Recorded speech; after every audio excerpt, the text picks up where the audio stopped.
Hey, Hill Days. Hey, guys. Welcome to episode 4 Four, definitely four. Yes. on Rose. Check us out. Welcome, welcome. Yes. I'm So, crazy. and I'm Dream. And we talk about the messy side of healing, the part that people do not want to talk about. So we're back. And we are back. And we're repping Howard today. And The real the HU. real HU. I was just about to say it. Like, let's be clear. This is the real HU. I definitely saw people with upset about the white no, the black Harvard or something. Oh, from the movie? From Yeah. what? Or just because people say it? It was from one of those movies. I think Lauren London said it in one of those movies. So Yes, Howard is the Black Harvard. What's wrong yeah, with that? I don't know. I guess they're just saying like, nah, we stand alone. Like, we pop in without having to be like the black version or something. I mean, it is what it is. I'm like, we still smart, we still pop in. So I call it mean, what you want. that we are, but it is. It is. The prestige is very prestigious, very Right. elite, affluent Black excellence. And so if there was a comparison, I I'm for it. But okay. I, That's what I would think too. But hey, it is what it is. it's what it is. How are you feeling today? um, um, I looked in my wheel and I went with I'm feeling really um I just feel like I don't really have a lot of enthusiasm. Hmm. I feel kind of um I don't know. I don't feel sleepy or tired. I'm just like I just feel like I'm kind of going through the motions today. 'Cause I didn't feel like this yesterday. Like blah. Yeah. Like real dry. Hmm. But you know, Well, you got look me good. pushing. Thank you. I was trying not to look like what you're going through, but I'm like, I'm not feeling it. I could very well have been fine just being in the bed all day. Ooh, I wanted to so I Yeah. wanted to stay in bed all day. Hmm. How you feeling? I'm like, I know I'm smiling, but I'm feeling very much depressed. Mm. I am so sad. Like, I don't know. I think the laugh is a nervous tick, but I was thinking that. I was like, we just laugh it off. yeah, it's been one of those um kind of like I'm still grieving the loss of my dad and my grandmother. Her birthday was what 3 days ago, and to lose, those are Mm. they're just significant people, and then it's just like, oh my God, happy. I'm the fact that I have to say happy heavenly birthday. I'm just like, I am. The feelings came back like it is fresh, but just like it was very much fresh. So I had a hard time sleeping, and so yeah, I could have stayed in the bed and just slept my whole day away. Hmm. But here we are pushing through. Yeah, yeah.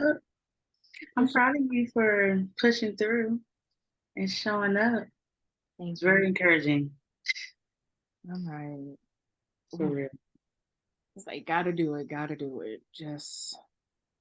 But you know what? Coming when we're recording and, we get a chance to connect, like that actually makes me feel better. So I'm sure if it was something else, I would have been like, yeah, no, Hmm. no thanks. But this is definitely an outlet. This is a space, to talk about the messy side of healing. And so Yeah. grief is very much messy, painful, complicated. It comes in waves, and that wave it hit me. Mm-hmm. It's almost like a lifelong journey. It doesn't just stop. Yeah. It's like life eventually does go on, but like you said, it'll just hit you at random times. And then you have reminders throughout the year of that person, you Yeah. know? And so it's tough. So yes. But let's get into Yes. it. Into it.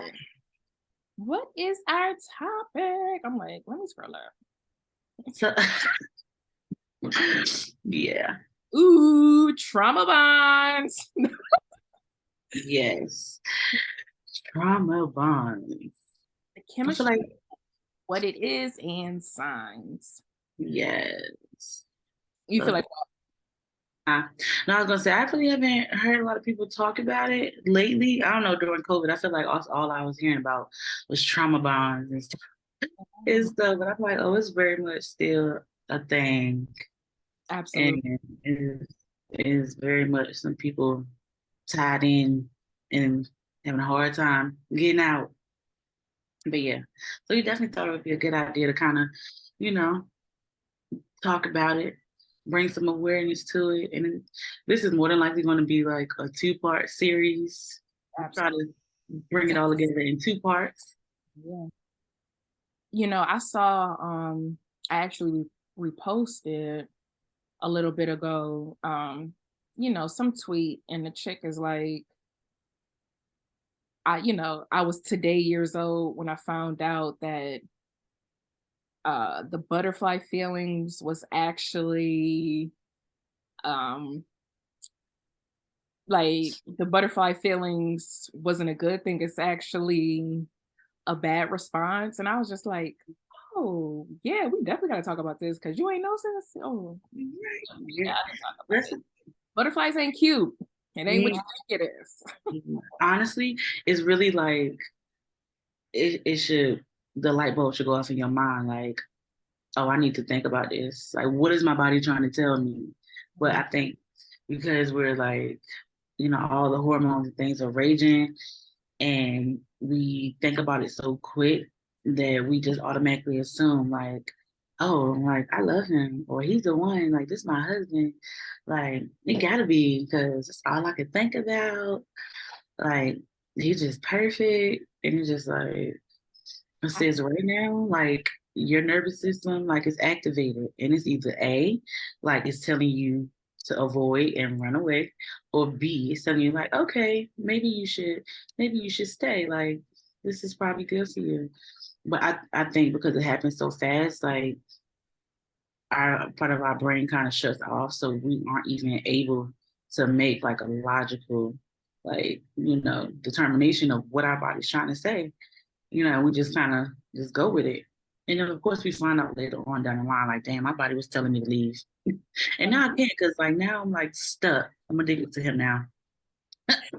the body is amazing Hmm. because just the way, you know, first of all, like just how everything is connected. Like, oh, we feel a sense from we get a smell, a sound, like, and then it goes to our brain, and then that's like shooting neurons and it's firing hormones. And then we're just like, oh, I like this. I like this feeling.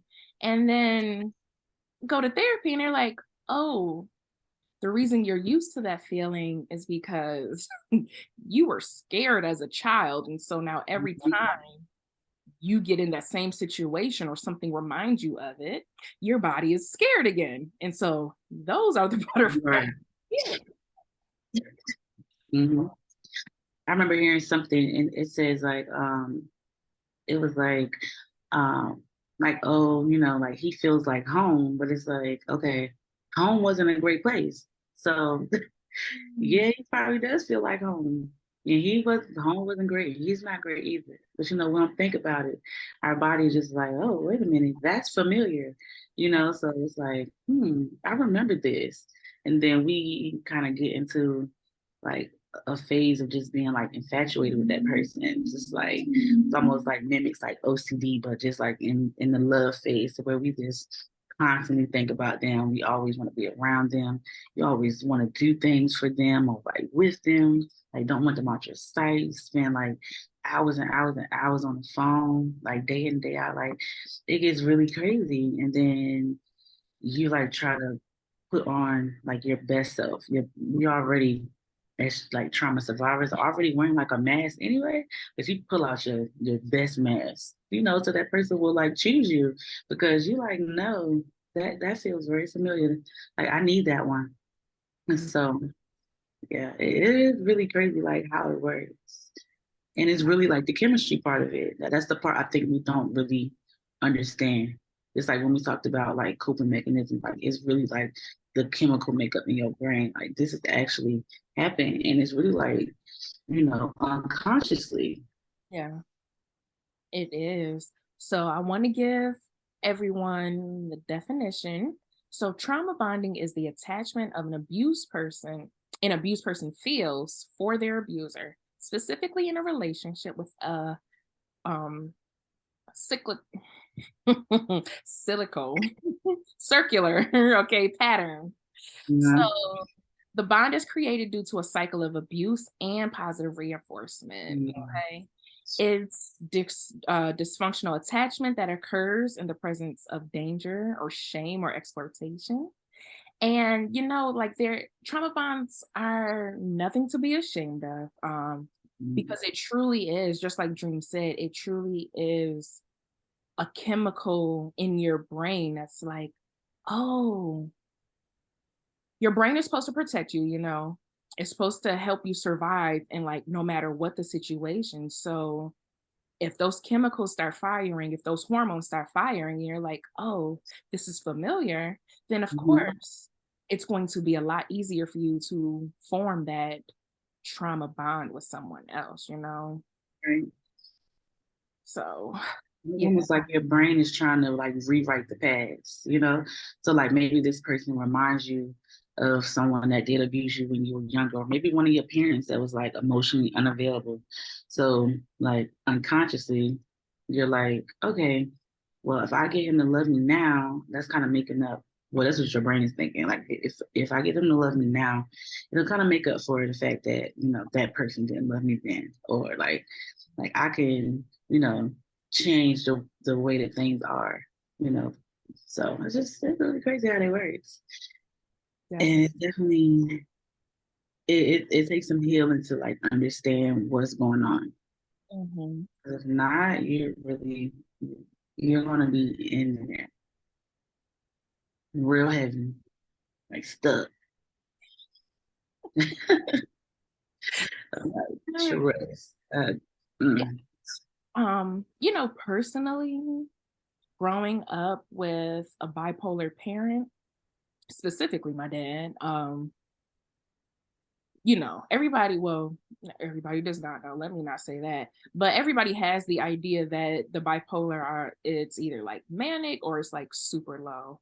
And what that created for me was kind of, if you heard of like that push or pull, is mhm, it can be happy, sunny, and rainbows, and or it could be the other extreme where it's very critical, could be, abusive, it could be withdrawing, emotional neglect.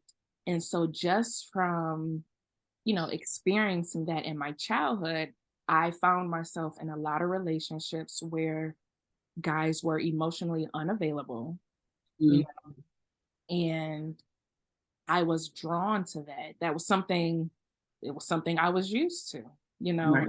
Safe. When they pull away, I'm like, oh, let me try harder, let me do this. And for the longest time, I had no idea why. Like, like at some point, you got to say, why am I choosing these types of guys? It's like at the end of like, yeah, it's something with them, but there also has to be something with me that I keep ending up in these situations. Right. And so for them to, to like dog you or just do like any adverse behavior. And then it's like, oh, let me take you out. Let me buy you this. Like, it'll be better next time. Those highs and lows that I was used to experiencing, I was seeing that in my relationships. Right. And I like that you said you kind of, I um, said it's crazy. yeah, it is crazy. But it's like you definitely have to recognize like what is it about you that is comfortable, with that situation. Because it's like, okay, like we both toxic. So that's the problem. Like, yeah. I mean, we ain't talked in like 2 months and now we back acting like we in love again. Like, what is this? Like that happen? Like, what is it? Like, hey, big air. Oh, what's up, stranger? Mhm. It's Like, like, oh, you not mad no more? like, I'm like, oh, you're not mad? Okay, cool. And then next thing you know, mad 2 days later. Like, all right. Like, okay, here you are trying to be controlling. Here you are trying to gaslight me. Here you are. Like, all right. I knew it was a reason. Like, mm-mm. Lord. So, do you think? Well, you already said you had, but can you tell us about one of your trauma bond stories, Mm. or Now, maybe something significant from it? okay, so when I started therapy, they like to start with your childhood in the past. And I was like, oh, okay. So giving, the history of my past, uh, um, my therapist was able to give me some techniques like, oh, maybe this is why. Oh wow. That was quick. It was. Um, We definitely had to have a part two. Clearly. hey, well, let's get to this. The thing is, um, so I met this guy, right? And this is, of course, before my husband. And immediately it was just like he was giving me, back home vibes, like definitely a player, definitely making moves, ripping, running, flying here and there, like what you want to do. And I'm like, oh, I like that. I like that. We did. But then like from our conversations and just different, like he like, oh, I gotta up and leave. Oh, I gotta make a move real quick. Like, oh, you ain't coming to DC just to see me. Like, let's Mhm. let's be very clear. Oh, I gotta make a Right. move real quick. We spending time, but you gotta make a move. I'm like, why? And so that's when I was able to recognize, like, oh, this is that push and pull. Like, Uh-huh. I'm like, you are giving me all these feelings, and yet I'm so attracted to you. But I know this isn't right. I know this isn't right, but it feels right. It feels right. What are we gonna do? And he like, yeah, maybe this is a trauma bond. Let's learn about it together. And I'm like, oh, now that's a first. Like, Mm. Right. you want to learn why we being toxic together? Like, of course you want to learn why we being toxic together to keep me around, sir. Mhm. But it was really going through that, and at that point, being able to recognize the signs and truly standing up for myself and like, I deserve better. Like, I do not have to go through this. Like, adjust your crown, Right. have the love for yourself, set the boundaries for yourself. Do not let Mhm. anyone, you know, come and go as they please. Or if you make, you make a statement, you make even, I'm like, I don't even want to say a plea, but if you're expressing your concerns and things that bother you Mhm. and they are ignoring it, that's not it. That's a red flag.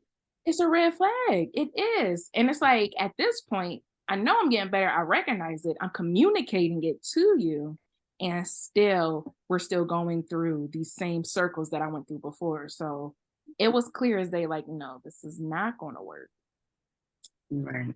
Where we gotta let this Think go. about too, like if you feel like you can't be yourself, like you have to like be someone else or like wear a mask in order to like keep them around because you're like afraid that they're going to leave or Mm, maybe somebody else is going to have them. And of course, you don't want nobody else to have them, you know, so you kind of like just start going along with it. Mm-mm. That's a red flag, sis. Like, no, that's not love. it's It's not. not the love that. I want to let y'all know what the good book say. What, what would you do? So First John 4:18, it says, "There is no fear in love, but perfect love drives out fear, because fear has to do with punishment. The one Mm, who fears is not made perfect in love." mm, And I was blown away. Like, wow. right. Because in a trauma bond, it feels like when you're in a trauma bond, it feels like punishment. Mm, It feels abusive. It just does not feel good. And mm, that's not what God says love is. Love is kind, love is patient. It does mm. not boast. It does. Right. And it's definitely an undertone of fear in the trauma bond. Like that Definitely. oh, like that's stressful. Mm-mm. So we Mm, really just want better. you to be aware. Be aware. Self-awareness is the best.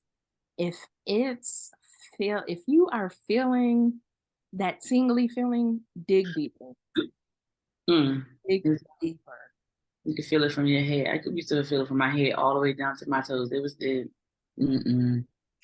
So Mm, now, yes, somebody like else once do you it. get the understanding, once you get that understanding, you can recognize like, oh, wait a minute, I feel it. Mm-mm, that ain't it. Mm-mm. And it's like, why are you what is it about you that's causing me to feel this way? Like, Mm-mm. but love isn't punishment. It's not abusive. It's not. And so Right. self-aware, dig deep, and love yourself enough Mm. to know that you don't deserve that, you deserve better. Right. Learn yourself, love yourself. Good advice. Yeah, we gotta come back because we got a lot more. We have to, I'm like, wow, I feel like we just Yeah, hit the iceberg and we didn't even get into the nitty gritty. yeah, but don't worry because we coming back. It's cool. All right, until next time. Yes, happy healing.